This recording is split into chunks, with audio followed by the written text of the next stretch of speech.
All right, guys, welcome back to the Raised Hunting Podcast, where obviously you're going to get our opinion, whether you want it or not. Oh, but you guys are fantastic. And so the ones of you that are still here, that we haven't scared them off. It's all their fault because they listen to it. So we're like the little you guys kids. are encouraging. They're enabling us. That's what the word I was looking for. We know you have a small vocabulary, so I'll help all right, you out. but we've been asking for guys and gals to turn in their reviews and to give us their reviews, and you guys have done so. And also you have sent in topics, and today's topic is one that you guys asked for. So on the reviews, you guys rock. Apple guys, too, you're really trying to come from behind, and I love it. The Spotify dudes, somebody snuck in there on us. We were at almost 100 reviews of straight 5-star reviews, and somebody came in and put us at 4.9. Can you not? We can't see him. No, that is Spotify. Oh, I would call you out so hard. I would almost feel better about it if it was like if they'd have got us to like a 4.7 or something. No, we'll call them back. A 4.7 or something like that. Just that so would you guys know that when we're on a Raised Hunting podcast and we get a call to the store, normally I'd answer it, but Warren says that the podcast is more important instead of customer service to you guys. So we have a voicemail. We'll leave them. We'll call them back. Noah Spikemaster, you demand. Thank you. Nick Knott, thank you. Greg Foss, thank you. Jack17NY, thank you. And the greatest, thank you, which is Jake. So with that being said, I'm so appreciative, you guys, that we're going to do a giveaway. Are you guys good with doing a giveaway? Well, evidently, we don't have a choice. Awesome. Sweet. So everybody that has left a review already, we're going to put you guys in for some race hunting swag. How are you going to do that if you just said that you can't see who did the reviews? That's a good question. We'll at least do it for Apple, for sure. I'll see so if there's got to be a way. You're screwed. No, there's got to be a way. I'll figure it out. Or I'll find somebody to pull some software code somehow and get them out of there. But I'm going to put them in for one, and then for everybody else that goes and leaves reviews from now on, we'll put them in for another one. I feel like there shouldn't be quite the same level because you're not fixing an issue though. I'm going to. I just can't do it right now. I don't know how to fix it right this second. I'm going to have to go look. Okay, I'm sure there's a way. I'll talk to Spotify. So somebody's going to get a hat, but we don't have a freaking clue who it is or how they're going to get it. Yes. So leave reviews. Yeah. And if you left one on Spotify, you might want to go leave one on Apple too, just in case. What I would do is start messaging Warren directly that you'd like a hat. There you go. If everyone just does that, he'll pick one out of there. No, you can do that. We got people left us the reviews. They did it. Okay. All right. So should we introduce the topic then? Sure. Presented by you guys. So it was Jake, correct? Jake, yep. Jake wrote in, and should we read what he wrote? Sure. I don't know if we want to go specific or... Basically is what Jake said that he is looking for is he's been fortunate to gain some permission on some good farms in Kansas. However, it's getting more difficult because they have out-of-state people there that are leasing up ground and just limiting the amount of access. Right. And so he was curious to... two questions. What are your thoughts on much of the ground getting leased up? And also, what is a good way to hunt the fringe of these big leases? Love the podcast. Thanks, Jake. So I think from there, that is our topic. Okay. And I have comments on both. I mean, what do we want to tackle first? Hunting the fringes, or do we want to tackle the... Go with whatever your heart desires. Losing. Well, that's been... What, Jake, you're not bringing up an issue, buddy, that hasn't been going on. I'm 55. And I can tell you that I probably started thinking about this 40 years ago. When I was 15 or 16, it was already a common discussion that we're losing hunting ground, whether it was to urban renewal or urban sprawl or whatever it was, but we're losing hunting ground. And the fact is, it's going to continue. Whether it's people leasing it, whether it's people that don't allow hunting, whether it's your neighbor, guys buying ground, and it's going to continue to get smaller and smaller. Hopefully... The only thing I think that it's a little different on that I feel, sympathy is the word, and I'd have sympathy for Jake on that is we're really fortunate in Iowa that there's not really any benefit to a non-resident coming and leasing ground here. No. Because Iowa's so hard to get a tag. Correct. Where Kansas, that's not the case. Could you imagine what it would be like here if you had to also compete with non-residents. It would suck. Yeah, it would be awful. It would. At the same time, though, I almost disagree. How? Because the amount of hunters you have here when you do find places that you can hunt is you're dealing. It's some of them are almost like public land with how many people other people are hunting it. And typically for a non-resident, the nice part about that Not is for a lease. A lease, you wouldn't have to worry about it at all. I'm just talking about for private lands and everything. But the nice part about if you're in like Kansas, for instance, the majority of them aren't going to be hunting every day like they are here. We have so many. That may not be true. They might go for a week or two, but the 75% of the guys that are going there to hunt or going out of state to hunt are not capable of hunting like a resident is, unless they're retired, have enough money to go buy up some land and go live wherever they want to live. There's an argument both ways there. I think that so. And it kind of goes to Jake's next question when he's talking about hunting the fringes. Hunting the fringes of really good hunting ground could be great. That person that you're talking about that comes in and it's one guy or 3 or 4 guys that lease or buy a piece of ground and they own it and they only hunt it. They're managing it and they're trying to kill bigger deer. If that land was getting hunted before by a whole bunch of people and no one was doing any managing, Jake's spot just got better. You see what I'm saying? That could happen. And so quality wise, sure, yeah. and possibly quantity wise too. If there was a lot of people in there hunting, vice versa could happen. If no one was hunting it before and he was hunting the fringe and so he didn't have anyone to compete with, now all of a sudden someone buys the farm or leases the farm, he's competing against that. He's going to lose a few of his deer. I think honestly, as far as people doing, I think that it sucks to have to deal with that, because I just think we wouldn't be able to afford any lease here in Iowa if it was open. The price of a lease per acre would be it'd be unbelievable. But anyways, I guess my point with that is at the same time, I don't really know how you mitigate that. So I think in my opinion, the only way that you can mitigate that is you have to outwork it. And the way that I do that, one, he sounds like he's already done a lot of that. He's got permission. But the other thing is you can still get permission nowadays, and we've discussst this before. It's just Jake's not perfect example. Yeah, it's just not the same way as you used to, where 30 years ago everybody was, a lot more open, that you could just knock on the door and be like, "Hey, can I go hunting here?" And the way I would explain that is you just have to put a lot more effort into building a relationship, and try to think of it as, don't pop the question right away. Try to think of a way to start building a relationship and giving yourself an excuse to talk to those people and get to know them and build a relationship with them, and then pop the question. You know what I'm saying? Because you're talking about, you have to think about it in terms of the landowner, of what they see is they see somebody on their porch who just asked to carry around a weapon and try and kill an animal on their property. That to us, we understand what we're talking about, and that may not seem like such a huge thing to them. That's a pretty significant ask right away, especially if some of them, they have no idea who it is. They would pay you to do that.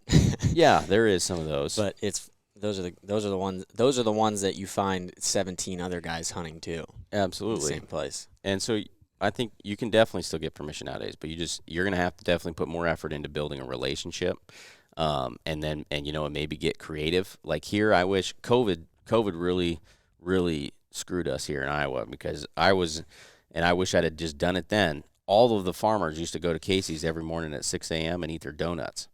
And so they were all sitting there together. Is what I should have been doing is buying the donuts and sitting there and just talking with them and getting to know them for several months and building a relationship. That's what I should have been doing. It was getting up at 6 a.m. instead of going to the gym, buying them some donuts and just building a relationship with them. But now Casey's took the tables out because of COVID and everything. And so they never came back. Maybe that's why you need to establish the farmer donut shop. But there's lots of things. I mean, now I think that's just go to any local place that they eat breakfast. They go there every day. Yeah, but I think that you can go farther now, like with offering to work. I mean, it would go a long ways when you offer to a farmer to help with haying or helping with barbed wire fence or whatever it may be, cutting down some trees or helping stack firewood or whatever. That's a great way to open a relationship. Absolutely. But I would also say you ain't going to get that to happen a lot of times. The amount of farmers that, I mean, in my experience, they got to get to know you to let you work with them because they don't want to have to worry about any liability, or they're too stubborn to let you work. And I know that firsthand. Or more work for them because you wrecked their tractor. Yeah. So. Well, but I guess we're knocking talking. exhaust pipes off. Not every landowner is a farmer. Hey, he does that too. Huh? Yeah. Not every landowner is a farmer. So you're going to Yeah. run into someone that can't do the work themselves, or sure, they would love the best scenario you can see. And that's where, as a hunter, you got to be watching for storm goes through. See all kinds of limbs laying on the ground. You know, go knock on the door. Hey, I saw this knocked over a whole bunch of stuff. If you want a hand, I'd love to give you a hand cleaning up some of this stuff. You know, I do hunt, and maybe if there's a way we can swap out or something, or don't even bring it up yet at that time, just, you know, like to help out. They'll ask you why you're offering to help. You know, Yep.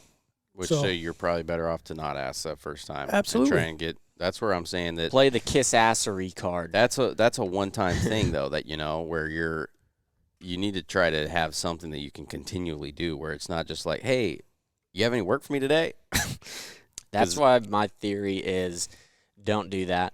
I mean, you can do that because it'd be beneficial, but you're going to be stuck You probably trying still to go need to a so many relationship of them. first. And my thing is just stop. I mean, maybe look at an area on Onyx where you'd maybe want to hunt.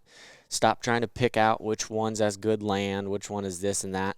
Start knocking on every freaking door you possibly can and wait till you get a yes. Yep. Because the further you get out, it's just casting more lines in the water.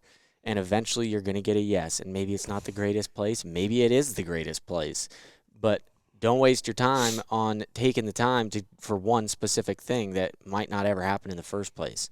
If you want to do it that way, that's great if you're willing to be patient and only do it for some of them. But in my opinion, go knock on 100 doors, get yourself a yes or two, and go from there. Yeah. Because when you do get the yes, that's when I can really start building a relationship, because I have a reason to be out there, and I can prove to them that I'm not going to hurt anything. The only thing I'm going to do is help your land, because I'll help you with work. I'll help you do other things.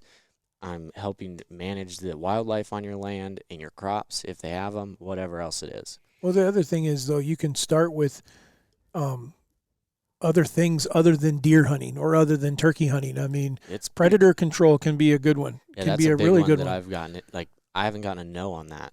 Like, everybody that I asked to go coyote hunting, they are like telling me when to come coyote hunt, So and there's that's with a rifle. So I mean, Mhm. but I think we're a little off base here on how to hunt specific areas. Well, that was I just mean, part of that's the part of it. question. I think I so. I think think number to one, answer, I if- think we got to summarize and answer that somewhat on how we feel about people leasing ground getting leased up. And I think I get where guys come from, like what Jake's saying. I understand what, like, it's pain. It makes it harder for sure if you're not the one that is able to do the leasing.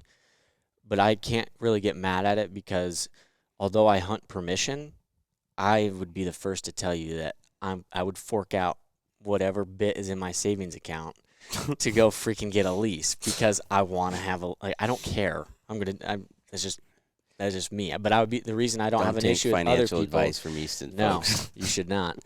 The reason I don't have an issue with guys leasing is because of the fact that I would like to do it too. I'm just not in a financial state where I could do it. So if they're going to be able to do it, honestly, it benefits me more than it hurts me, as far as, especially like with what Jake's saying. If he's saying that guys are coming to lease near him, well, how many people that are leasing, or how many hunters that are leasing, do you think are just shooting everything? Not very. I wouldn't I think don't very know. many. I mean, I would. I mean, I don't know how you would ever just- qualify that. I don't know either. I'm just going, and this is just opinion based here, but I think just going off the amount of people we talk to at shows that reach out to us and stuff that we do know have leases and things, the vast majority of them are doing some form of managing, or not like going through and wiping out every 2-year-old there is. So point being, he's benefiting off of that, and the only way he's not benefiting is if something got leased out from under him where he doesn't get hunted anymore. But if they're bordering you, that's a great opportunity to get a hold of them and start talking to them about what deer they have, gain some trust with them, because then you're going to know if you have some deer there, they have some deer there. Okay, hey, let's try to keep this one out. And before you know it, if you can start gaining trust with your neighbors, you'll have blocks, big blocks of lots of acres where you guys are all communicating with each other, helping the herd with the amount of does you guys are harvesting, what bucks to harvest, what bucks to pass, who's doing what, and it really helps more than being able to or having to hunt everything to be able to do that. Well, I've been on both sides, and where Jake is sounds like the side he's on is he doesn't have as much ground, or what he's saying is it's better ground that's on the other side of the fence that these guys own or lease. Or it's just moving fast, like that. There's lots of it are getting leased. Okay, either one. My point would be is I've been on both sides where I had a piece of ground to hunt, and yet someone else had a lot more. And I agree with Easton. If you can develop a rapport with someone so that they're willing to share information with you and you're willing to share information with them. And that's something that sometimes hunters have a really tough time. Well, let's think about that, though, for a second, because I disagree 100%. Well, I figured you would. Well, let's just – how much information are you sharing? All of it. So now let's just say that guy that leased the neighbor's ground. Yep. Okay? And you decide you're going to share all this information. And you have a 180 that shows up with double drops. And you don't know if he's got pictures of it or not. You're sharing that? The only way that you're going to earn trust with someone is yes. Okay, and then what's the chances that next year he says that dude is not very nice guy, and he's got access to as much money that he needs, and he goes to your landowner that's giving you permission and says, here's $15K for your 150 acres to lease it to me for the year. Well, I'd be pissed at that guy. But, I mean, so I'm not even putting myself in that position. I'm telling him I ain't seen nothing on my side of the fence except one big spike. Because I don't need to present the opportunity for him to do that, because the fact is a lot of those guys, not those guys, just people in general, will get ate up with sides of things, and they're gonna and then who knows what they're going to do. I can be cordial with them, and maybe a 2-year-old or something like that that we're all hoping, yeah, I might share that. But as far as like a really, really big deer, people we've seen it. Everybody knows people do crazy stuff for big deer. I agree. And I'm not going to be the one that starts doing that kind of stuff, but I'm also not going to be the one just sharing information and subjecting myself to having to deal with that. Or you get somebody, because we know of guys that's all they do, that they have more money than they know what to do with, and they try and find a huge deer, a 200+ inch deer, and they go and lease that ground to try to hunt it. Well, I think you have to trust your intuition a little bit and get to know this person some before. It's a case by case. Yeah, situation. because I can tell you right now that there's a farm that we hunt that I share information with a guy that I would trust with any deer that walked across. I would, okay, here you go. Here. Now there's other farms that we hunt. I don't even know who owns that. I mean, I know the name from on X. I can look it up, but I've never had a conversation with them. I've tried. I'll reach out to all the neighbors at some point, and some of them, they won't open the door. So then I'm not like going by their house. Hey man, I got pictures of a big deer. Just wanted to let you know. But if someone will work with me, I'll work with them, whether I'm the one that has more or whether I'm the one that has less. And I believe that if you work together, it's super nice to be able to know that deer is gone, or that deer did not leave, that he just moved over somewhere and they've seen him, so that then you have an understanding of what's going on. So I'm all about sharing information. I know you're not, but I think that in the long run, I share whatever I want to share depending on who it is. Well, I read that because there's one or two people I know that I'm not telling them a word, because they'll come walking under my stands or they'll ruin my hunt, and I'm not doing it. But there's other guys that I know that either hunt the same places I do or hunt right nearby, that have reached out to me before and said, hey, I noticed the buck you just shot this year.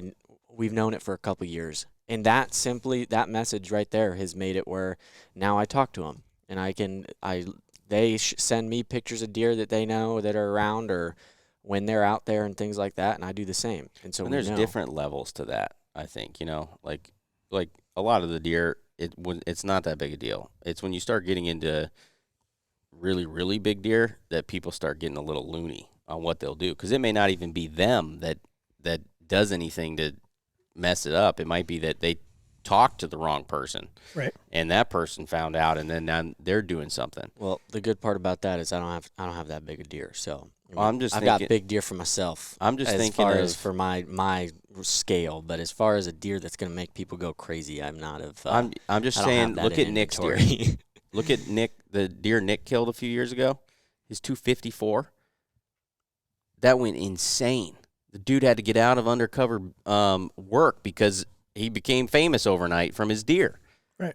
If people knew that deer was around, people have been trying to buy the ground on wherever he killed it. I mean, it was nuts. I think you're talking about It's a very very rare, Yeah, that one. outlier. That's what I'm saying. a Is different unique levels. situation. So, But anyways, back to the initial portion of it. I don't really have I don't have an issue with leasing, and I think that it's difficult to say at this point that I think it's really difficult for people to get mad at people for leasing because it's gotten to a point now where for those landowners, I don't believe that a landowner, that one person says, "Oh, I'm not going to lease this," so that it stays open to the public. to the other people that have permission. I don't believe that's going to happen. I think the landowner is going to find somebody that's willing to lease it. That's the other thing that you kind of have to self-reflect on a little bit as just a whole group of hunters is as hunters, we need to stop being so entitled.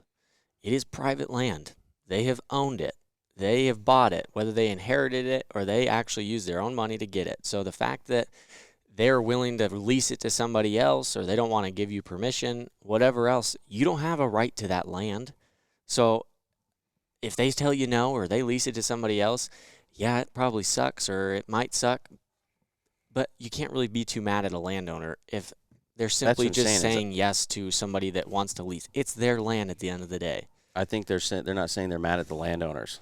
They're saying they're mad at people for leasing, like hunters leasing. And I don't think you're ever going to be able to stop that's that. simply them being entitled to thinking that they have the right to be able to all the private land, and it's get off the high horse because I don't know that it's entitled, but I do. I just think it's entitled in jealousy. It's not jealousy, but especially when they had permission before or something like that. But I think you have I to get see that. a lot That of times too sucks. that landowner may be in a position where, thanks to Dr. Biden up there, now their property taxes has skyrocketed or whatever, and they can't even afford their property tax, and so they have to lease it or something like that. I get that, but just being mad that things are getting leased, you got to find a way to get around it. You got to find a way to get in on it, or you got to find an alternative. That's how everything is in life. The fact is, it's not going to get any less. No, that's my point. It's going to increase. And the fact that one guy over here has the money to go lease something and you don't, I'm right there with you, buddy. So, I mean, you can't be – actually, the more I'm thinking about this, it really, really pisses me off the amount of people that are so against leases and stuff. And this is not at Jake because he doesn't sound like he is at all. But just the fact of that I do now that I'm going to take a stance on that one 100%, that it is entitled and jealous. The reason people get so mad about people leasing, or the more common it gets, is because they're entitled to the private land and they're jealous of them. Well, I think you have to look at it a few different ways. So, for instance, in Iowa, 2% of the entire ground is public. 1%. Okay, so 1%. I think that you're always going to have people that will never lease their ground. I think there'll always be those ones too. For sure. But I think that, I mean, I can understand how it would be difficult to deal with when you're losing lots and lots of opportunities. Imagine if your place got leased because some dude would. I've dealt with that. I know I can sympathize some. Do I think that it should be the reason that you decide you're not going to go try and get creative and figure out how to get permission? Absolutely not. But I can sympathize with that it could suck to have that happen and that it is probably going to continually get worse, which I've thought about before. There needs to be some kind of nonprofit or something. But the problem is hunters would have to, especially the guys that whine about somebody else leasing, would have to be willing to contribute to be $100 a year or something to be a member of this nonprofit that goes and leases ground and opens it to the public. But you would need a lot of guys willing to do that. I think my thing is that I guess I'm trying not to be hypocritical with my own thought processes, because I know dang well if the whole farm that I hunt got leased out, I'm probably gonna be more emotionally hurt than I am anything, because I'm just attached to that land. It means a lot to me because I've hunted it for so long and I've had so many memories on it. But at the same time, I put myself in the shoes of that guy. If I had the chance to lease certain places, I'm not gonna feel very bad about going to lease it. And well, the other thing I think you should be doing is you should be constantly trying to get as find many other places. Yeah, like put yourself in the opportunity to have as many things as you can. So lease or own or whatever, because it's going to get, and I've been there. I've lost farms because someone bought it, and then I couldn't hunt there anymore.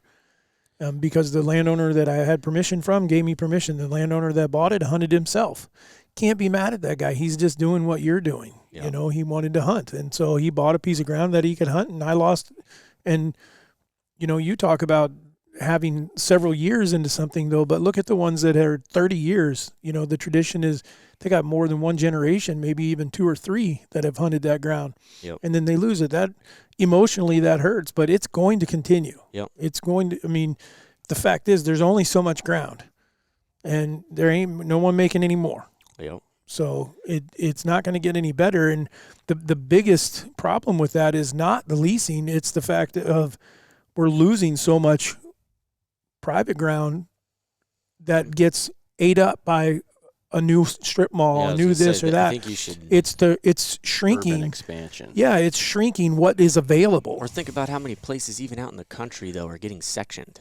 Yeah, absolutely. Like they go to auction, there'll be one big chunk. You've had multiple pieces of land by your house that is, they section it into 5 different things, put it up for auction, and you know dang well that if somebody's buying those, they're probably putting a house on it. Well, to So put it it's in like, perspective, How do you ever? I mean, No, my point is just that there's a lot of things going on with leases and everything else too. But if you look at the other side too, there's a lot of non-hunting things that are taking away land. oh yeah, for that is, sure. and it's expanding rapidly quick. That's what's Now scary maybe that's about just it is our for area, our though, kids but and I don't know. their kids, what it's going to look like in 50 years. Yeah. Like now, I think you got still some places, Montana and a couple of those. Like you get out west, and it's still pretty vast. But like Iowa, you could see a lot of this be urbanized in 50 years. Well, I think that also comes from the fact that you start off with big chunks of land, and when one guy starts to section it, is when it goes into another one, and then Especially Iowa when is his now neighbor to the hears point. that he made X amount of million on it. but the great thing is you don't need a big chunk of ground. But that 10 starts, acres could be the perfect amount of ground to So kill. let's I'm just get- saying that you start with something out west is it's not know uncommon what to you're find a saying. 50,000 acre Yes. piece of land. Thank you, Easton. We appreciate that. Next subject. All right, let's go I- because you What had a the hell perfect was that gateway for? into it. Why? You just Whoa. get a little long-winded sometimes. With what? Your lungs, they just keep going. Don't ask me. He does it to me all That the actually time. pissed me off. You're just angry today. No, I was in the middle of a sentence. Go on. No, What are you you were going to talk? on the We're next already way sentence. off topic. We need to talk about how to That's hunt what that. we're doing is we're reverting back.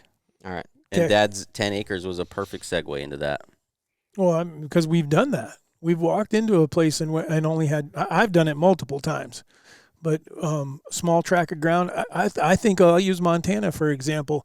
There was a river bottom that it was an archery only area, and they didn't allow crossbows in there. And just putting that out there that it was archery only, meaning it was vertical So bows. you need to shorten your lungs. You're talking too much. Come on. Okay, don't get mad at me because you're mad at him. So this bow area has 2 farmers that own the majority of the ground, and I can't get permission on them. So I knock on the door of a guy that owns 40 acres in the middle of it. He says no, but he refers me to the next door neighbor that owns 20. And I go over there. He says yes. I ended up killing 2 or 3 Pope and Young bucks off of that piece of ground because it sat right in the middle. Kirk Clark is another one that I would use as a guy that has 80-acre piece that sits in the middle of, I think it's 20,000 acres. He hunts that little strip. Every single year he's killing a good deer. So my point is that But the question was hunting the fringes. That And- right there is right dead center. his of the middle his of it. happened to be in the middle of it. The word I'm talking about though was I'm still hunting the fringes of obviously the area around me is so big that the deer hunting is better. You can look over and see, and in Montana, it's not uncommon to look and see 150, 200 deer feeding in a particular field. Right. And 25 of them are bucks. And they're not coming over to where you are till the rut starts. And when the rut starts, they start moving. Or if you could have put, back then, I wish that I could have done like what you were just recently doing and put in a food plot. Could I have sucked some of those deer over on my side? Possibly. I don't know that because I never did it. But I ended up killing them because I implemented calls. The other thing that I would tell you that I didn't know anything about at the time was glandular sense and the utilization of a rub tree. Holy cow, I think it could have made a huge difference. So there are ways to bring those deer off of the other pieces of ground. Now, granted, if someone is setting their ground up, meaning what I was dealing with was just the fact that the deer had all these other places to live. What Jake might be running into is if someone has bought it to hunt, they're setting that up to keep those deer over there. But the fact is, unless it's a really big chunk of ground, good chance that they aren't staying there all the time. Do you think you can move their home ranges? I think you can alter them or lengthen them, or I don't know if you can move. I don't know that anyway. They say that every mature buck on average is killed within 1 mile of where they were born. I don't think you can move their home range. I think that you can now, like during certain times of the year, I think you can, like late season. Well, that's all. I just need them to do it one time. Not if you kill them before late season. What I'm saying is I think that now Kansas could be different too, especially if it's like on the western half where there's not a lot of crops or anything. I think you could definitely make a big difference by having food. But I think a lot of these deer that where they're born and where they live there. It doesn't matter if the neighbor has really nice food plots and does all this to their timber. Like there's certain places where the deer that's part of their home range. It's part of where they live. I don't think you can suck them off there all the time, 100% of the time, and get them to completely move into your place. I think you can during the late season. I do believe that because they will go to the food. But I think that during the rest of the year, October, November, I don't think you can really do that. I think you can get them to frequent it maybe more. But I think that even if you're on the fringes, I think you're in good shape. The great thing or the bad thing, if you own a bunch of ground, the bad thing is that you probably still don't own enough ground to keep the deer on your place. Great thing is if you're the dude that doesn't own ground, they're probably not keeping those deer on their place all the time. And what I'm getting at is 1,000 acres. Depends on how it lies. Could it keep a deer on there all the time? Probably not. Probably coming off of it. What we're seeing is, at least here in Iowa, that these deer's home range is a mile or two without any with no issues. Now we've had deer that, exception to the rule, would be Junior. Junior didn't have a 1 mile radius, but lots of other deer have been way bigger than that. So it just depends on the deer. It depends on the deer, depends on the place, depends on where they're going and coming from, depends on the neighbors, what they put in for crops and things like that. There's just too many things, too many variables. I think it takes a tremendous amount of ground. The number that I think of is probably in the 3,000 to 4,000 acre, and that would have to be like a rectangular or a square, is the only way you're going to keep deer without ever leaving that place. 3,000 to 4,000 acres. I think it's got to be 3,000 or 4,000. And that deer lives in the center? And the deer lives in the center, and then he hopefully wouldn't wander off onto another piece of ground. That's a lot. Are you good? There's not much to input on this. We can talk about as much as you want, but if no matter what you're doing, you hunt the edge. You hunt where the deer are going. You can't control what's on the other side. So you rolling? Giving somebody an hour of tips is not going to benefit anybody. You don't think there's anything you can do to try to... So how close do you hunt to the edges? What do you slam right land. up? I know, as long but as you're not shooting over the fence, you ain't doing anything wrong. Okay. So you agree with that you can utilize the entire thing. Yeah, that's what you have permission on. But yet you have nothing else you can do when they're over there. All you got to do, you just have to see where they're coming to and from, and hunt those areas. You can't do anything about if they're staying over there or not. Do you think you can put a food plot in, though, or something, and get them to come across the fence more? Depends on what it is over there. If they've got crops and ag fields, you're not going to be able to pull them very much, no. What about a scrape or a rub tree or something? No. I think, honestly... I think there's just so many variables that it's so hard to say, man. This is going off of, it could be an acre that you're hunting. It could be 100 acres you're hunting, and they have 10,000. They could have 5 acres over there. Well, let's go with the scenario then. Let's just say that they do have it all. They got a 700 acre, not quite 3,000, but let's just say let's say 1,000 acres. Yep. And you have 40 acres, and part of it is ag, connected to ag, and then the other part is funnel connected to timber, and the other part is just pasture. How would you hunt that? Or do you think that there's anything you can do on your place to separate it to get them to come across the fence? If they're not already coming across the fence, you're going to have massive issues. I agree. When it comes to fringes, I think you're going to have to...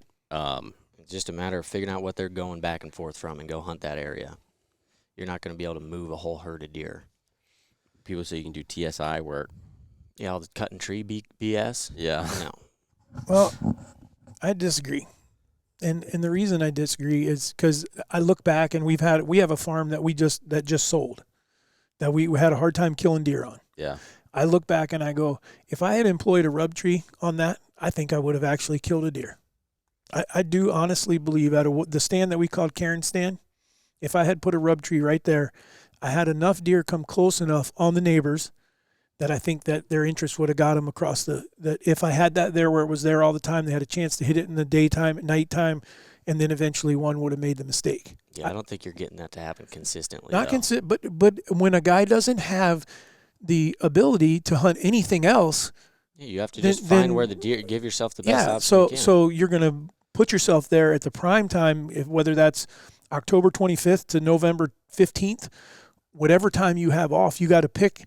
You got, without a doubt, when in a situation like this, you got to become a better hunter.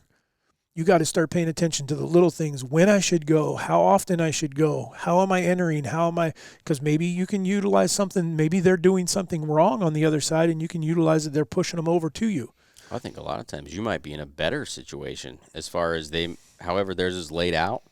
Maybe you have some of the bedding on you, or maybe your timber connects to the bedding.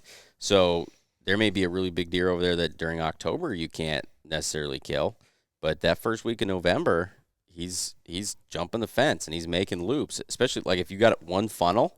I would be all about that because I know, like you said, I may not be able to get him to come consistently over that fence, but the one or two times that he decides that he's going to make a loop over there, at least you got somewhere to sit that you know, right. If he does it, I should get a shot, and your access might be better. You may not have to worry, but I think I would look at it and try not to hunt, I would be looking at it and seeing, can I also hunt the neighbors, quote unquote, meaning you're not hunting on the neighbors, you're not going across the fence, but can I try to not bump the deer out of their field if they're going to naturally come back and bed and go through a funnel where I'm at, or come to my food in the evening or something to try and benefit me to be able to kill a deer on the fringe. I do think it's going to be tough, though. I think that the first thing I'd be trying to do is identify if he's truly on the fringe or not.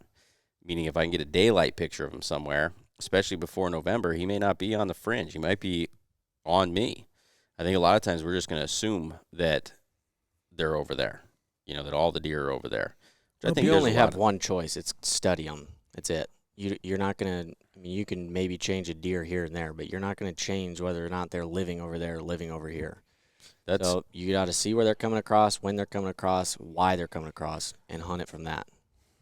Other than food, I think food can drive that. Yeah, but that's food bringing and weather. them over. If you have an ag field on your side, it's probably going to help bring them to you. Yeah. But if you can afford to have a farmer leave a couple acres of beans in or corn in or whatever, have them do that. Anything that you can do or put in a food plot like you were talking about. Let's say before late season then. Before late season. And there's a lot of guys that think that you can alter where the deer are willing to live. We should have Shane here because I guarantee you he would tell you can. Shane also has the ability to, the amount of land he has and the amount of fields and stuff he can put in wherever he wants. The amount of effort he puts but he puts a lot of effort into the ground he does have to optimize it for food. Yeah. Do you think, though, that Shane is able to, or that anybody, or that you, for that matter, are able to manipulate those deer to where their home range, if you weren't there, would have been somewhere else? That you're able to move them and get them to stay on you, or to spend a larger majority of their time on you? I don't think that I have been. I don't think I have a big enough chunk anywhere to do that. I disagree with you, and you've done that solely on the fact of not hunting. What do you mean? During shotgun season, yeah, those deer pile into your places because they are safe, and I think a lot of them, they've learned that it's a safe haven. Yeah, year round though, if you hunt it correctly, where they know that there's not like a massive pressure, they're living there more frequently because they know they don't get hunted on you nearly as much as they do on the neighbors. Yeah, I do think pressure can definitely move them. For sure. Agreed.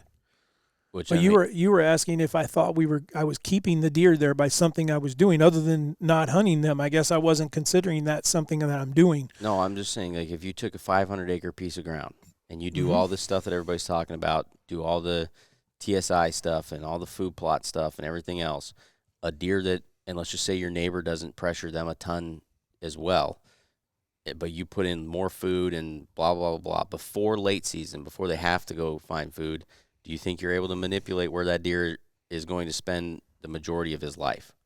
I think if he spends 2 more days, I manipulated it to some extent, So yes, I do. I think you can do that. Okay. I think you can have an effect on him. So then what would you try to do on a small piece on a fringe to do that?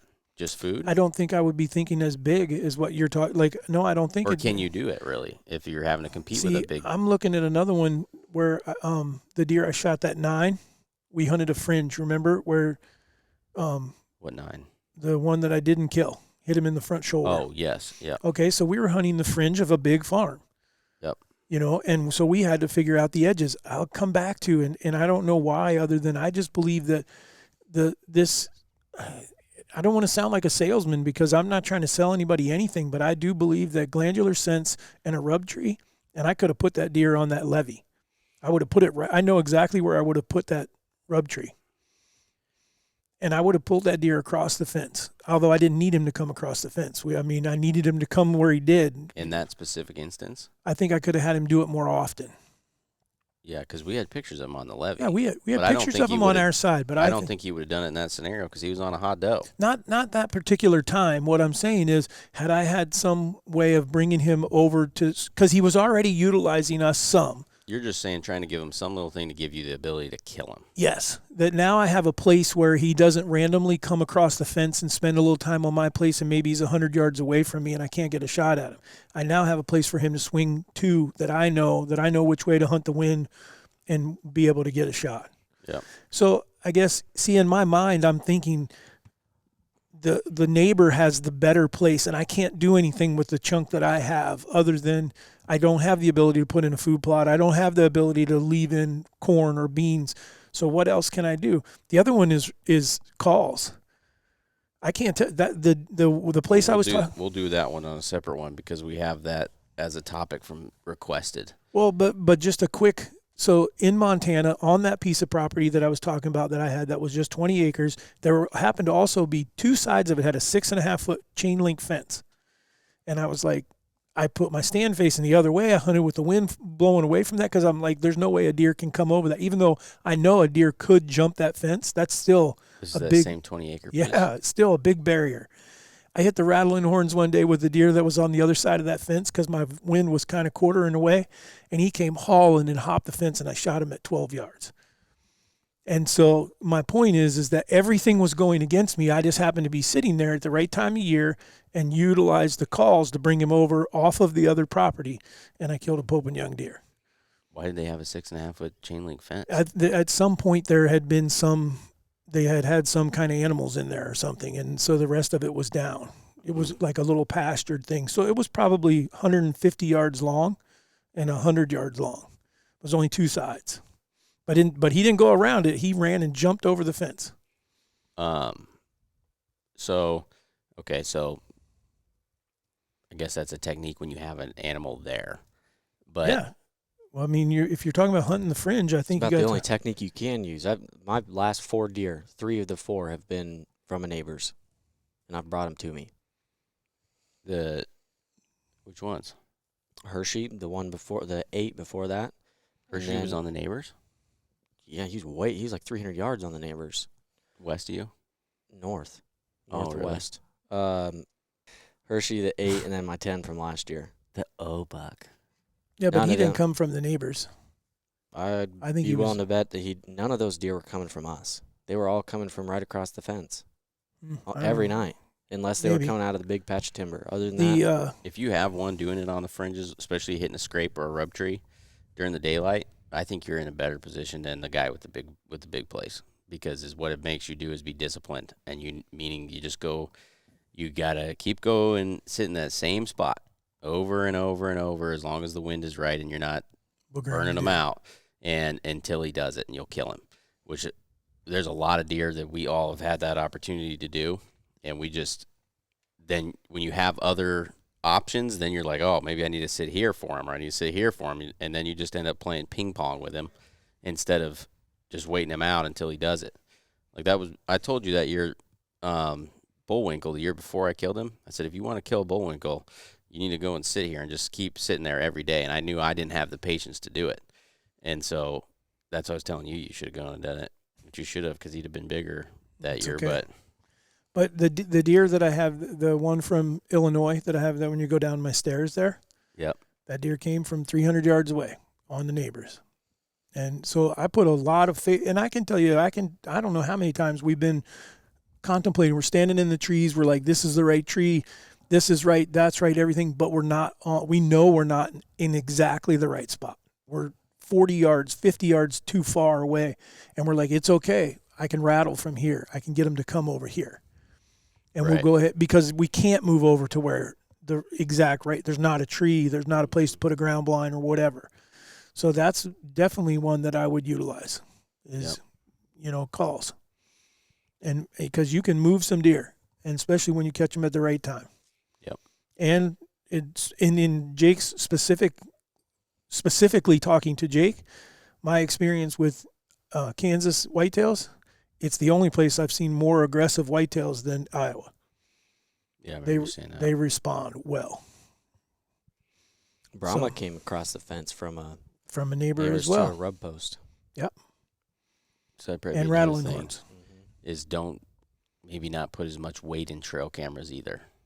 Because when you start getting later in the season, get closer to rut, there's probably going to be a lot of deer you've never seen. They never had a reason, or they just weren't over quite on you yet, and then they started doing some going on little trips, and then all of a sudden you got a couple new big deer. And I think that we've learned something I've learned something in the Midwest that I couldn't say before, and that is these deer here have a summer range just as much as they do a winter range.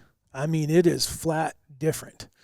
And the great thing is the bad thing can be is if they're summering on you, because you're going out and you're like looking from the road or in your glass and you're like, oh my gosh, look at this, man. This is huge. It's huge. It's huge. There's a big deer. There's another deer. But then all of a sudden they leave. Yep. And so I believe that those deer have three places. Maybe they have more than that, but they have a summer range, they have a winter range, and then they have a place where when the rut is going on, when it gets close, that they're going to go back to. And then there's some, I think, that don't ever leave. Correct. Right? There's some that say we've talked about those zones play a lot. So, but I guess in Jake's case, don't be too, down on yourself if you're not seeing them where you need to see them right now. There's a good chance they could move in. And especially if the fringes are being if the fringe that you're talking about is better hunting than what you are, then you got a good chance of killing one of those deer. Yep. So there you go. There's a couple ways of looking at it. A couple different ways to slice up the pie. Leases and fringes. Is that it? Have we all chimed in with everything we got for today? I think that's all I got. Easton? Yes, sir.